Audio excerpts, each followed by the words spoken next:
خیلی خوش اومدید. اسمم هند جیفی هستش و امروز اومدیم سراغ یه بازی خیلی خفن. آقا نینجا بازا کجایین؟ این یه بازی خفنه که آفلاینه و نینجاییه و باید بری مراحلش انجام بدی و اینا رو همینطوری که دیدیم باید بزنیم. اینجا باید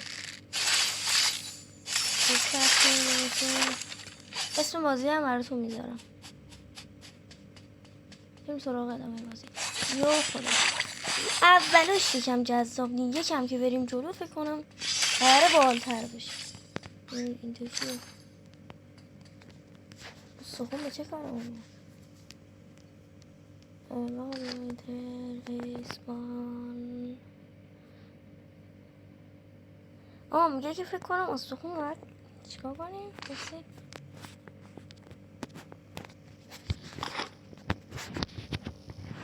اگه گذاشتم رو هم باشه. خب بریم. قدرت میده به همون چرا؟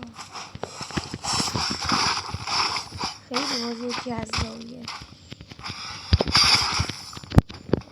اونم کم شده. خیلی جذاب شد. یا خدا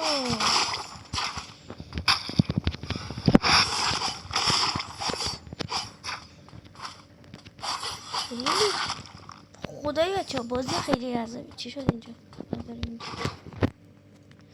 داره قدرت ها اونو میگه.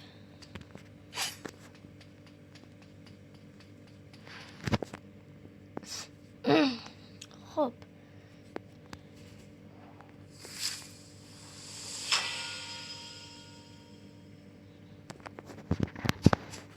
بریم سراغ ادامه بازی. چیکار کنیم؟ بازی چجوری؟ بعضیش معمایی تو ورگ سفید. اوه بچه اینا خیلی دمیج میدن.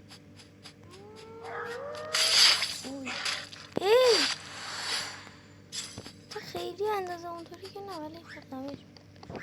خوبم دمیج میدن. خب بریم سراغ ادامه این بازی. از کدوم پل بریم؟ از این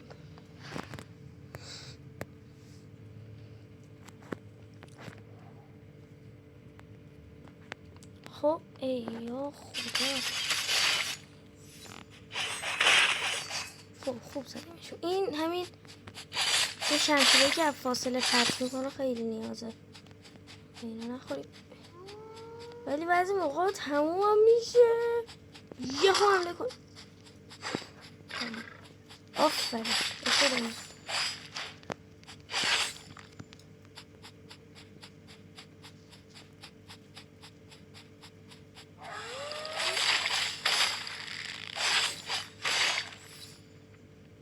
این از این سراغ نام چیکار کنیم؟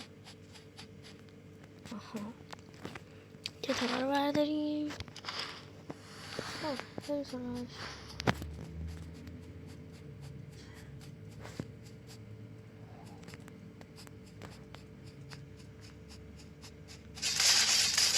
بازیش داستان هم داره بچه ها.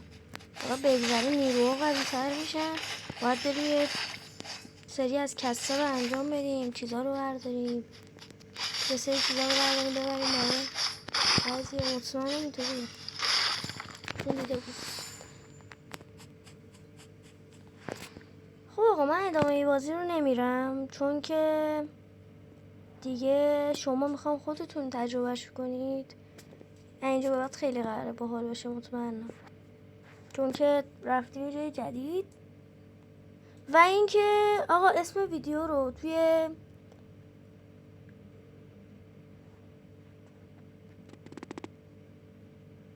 همین یوتیوب میذارم ویدیو رو و اسم ویدیو رو اسم بازی میذارم. یعنی که توی موضوع ویدیو اسم بازی رو مینویسم. تا یه ویدیویی دیگه برای بازی جدید خفن. خدا نگهدار.